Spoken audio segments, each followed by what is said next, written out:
Hello students, आज हम राष्ट्रीय चेतना की उत्पत्ति एवं विकास करेंगे। 19वीं शताब्दी के अंत में भारतीयों में राष्ट्रीयवाद एवं स्वतंत्रता की भावना का उदय हुआ, यानी कि 1850 के बाद के वर्षों में भारतीयों में राष्ट्रीय प्रेम की भावना जागी और उन्होंने अंग्रेजी दासता से मुक्ति पाने के बारे में सोचा। 1857 के विद्रोह की असफलता के बाद 1860 से 1870 के बीच राजनीतिक चेतना का विकास बहुत तेजी से हुआ। इस दौरान अनेक राजनीतिक, सामाजिक व आर्थिक संगठनों की स्थापना की गई।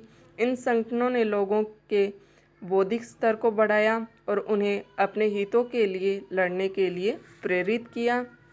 इसके बाद राष्ट्रीय चेतना अथवा राष्ट्रीय जागृति के कारण।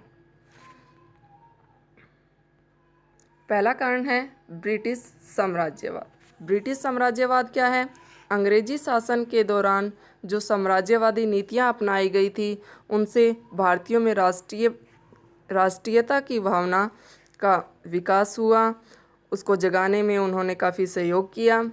जैसे कि 1757 से पहले ब्रिटिश ईस्ट इंडिया कंपनी एक व्यापारिक कंपनी थी। उसके बाद 1757 और 1764 की जो प्लासी और बक्सर की लड़ाइयाँ थी, उसके बाद अंग्रेज़ों ने राजनीतिक सत्ता की नींव रखी थी भारत में।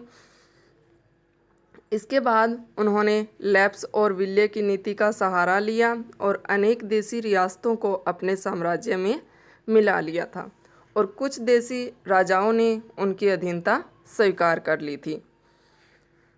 दूसरा पॉइंट है भारतीयों के यूरोपीय देशों के साथ संबंध। अंग्रेजी शासन के दौरान भारतीय लोगों के यूरोपीय देशों के साथ घनिष्ठ संबंध स्थापित हो गए थे। अनेक भारतीय क्रांतिकारी नेताओं ने यूरोप के अनेक देशों की यात्राएं की थी। इस दौरान वहाँ के देशों की विचारधारा, वहाँ का रहन सहन, उस चीज़ का उन लोगों पर काफ़ी प्रभाव पड़ा और उन्होंने अपने देश में आकर राष्ट्रीयता की भावना और स्वतंत्रता जैसी विचारधाराओं से भारतीय लोगों को अवगत करवाया।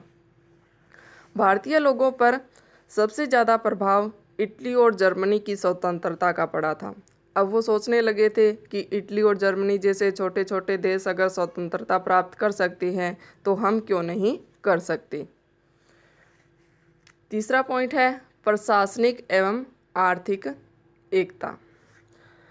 1757 से लेके 1857 के बीच, यानी कि पूरी एक शताब्दी के बीच अंग्रेज़ों ने अनेक भारतीय देशी राज्यों को जीतकर वह अपनी साम्राज्यवादी नीतियां जैसे लैप्स की नीति, विल्ले की नीति, उन नीतियों के अंतर्गत अंग्रेजी साम्राज्य का काफ़ी विस्तार कर लिया था। अब उनकी सीमाएं जो है उत्तर में हिमालय से लेके दक्षिण में कन्याकुमारी तक फैल गई थी, पूर्व में बंगाल की खाड़ी से लेके पश्चिम में अरब सागर तक।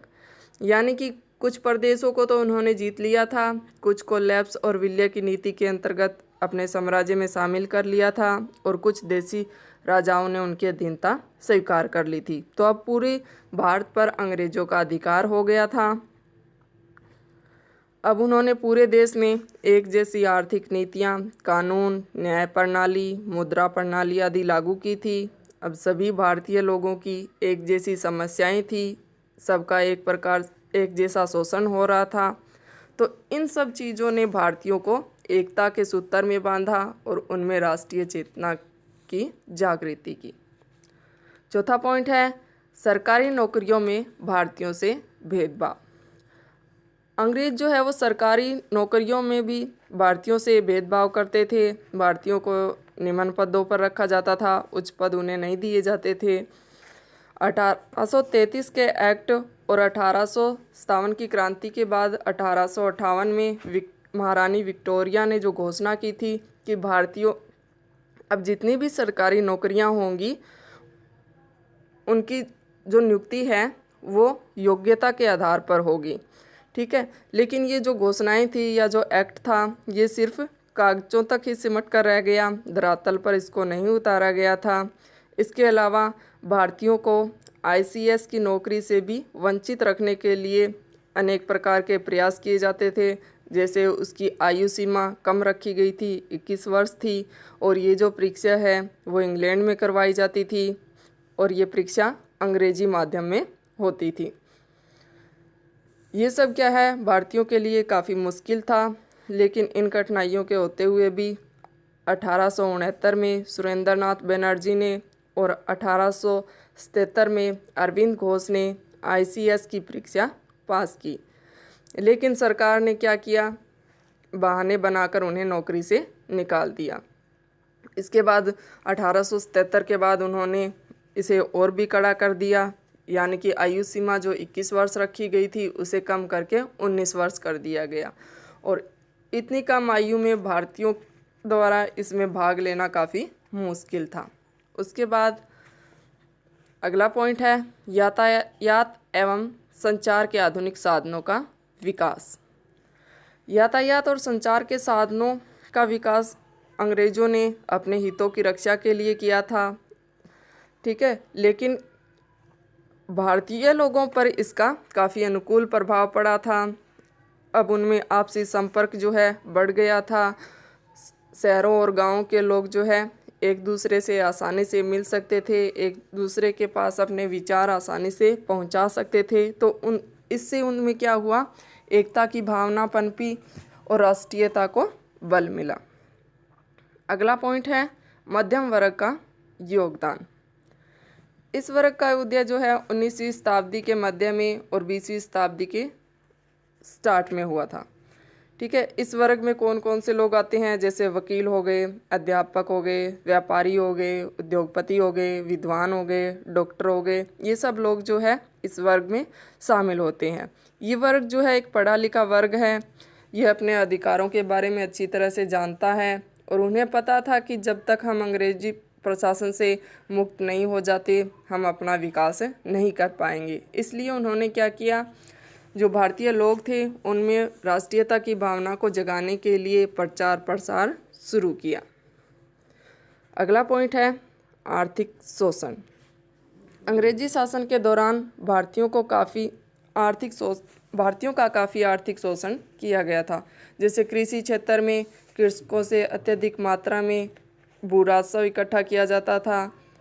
इसी प्रकार औद्योगिक क्षेत्र में अंग्रेज़ों ने भारत के लघु और कुटीर उद्योग जो है पूरी तरह नष्ट कर दिए थे, क्योंकि वो यहाँ से सस्ता कच्चा माल इंग्लैंड ले जाते थे और इंग्लैंड के उद्योग धंधों से तैयार माल जो है वो यहाँ सस्ती कीमतों पर बेचते थे।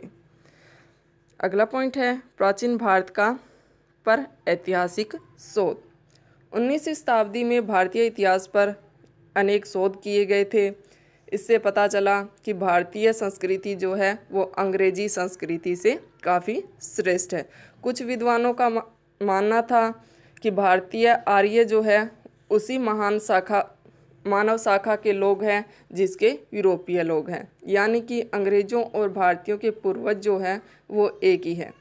इससे पहले भारतीयों में काफ़ी हीन भावना थी, क्योंकि अंग्रेज़ अपने आप को श्रेष्ठ मानते थे भारतीयों से। तो इन शोधों के बाद भारतीयों को पता चल गया था कि वो जो है एक ही पूर्वज के संतान हैं, वो किसी भी प्रकार से अंग्रेज़ों से हीन नहीं है।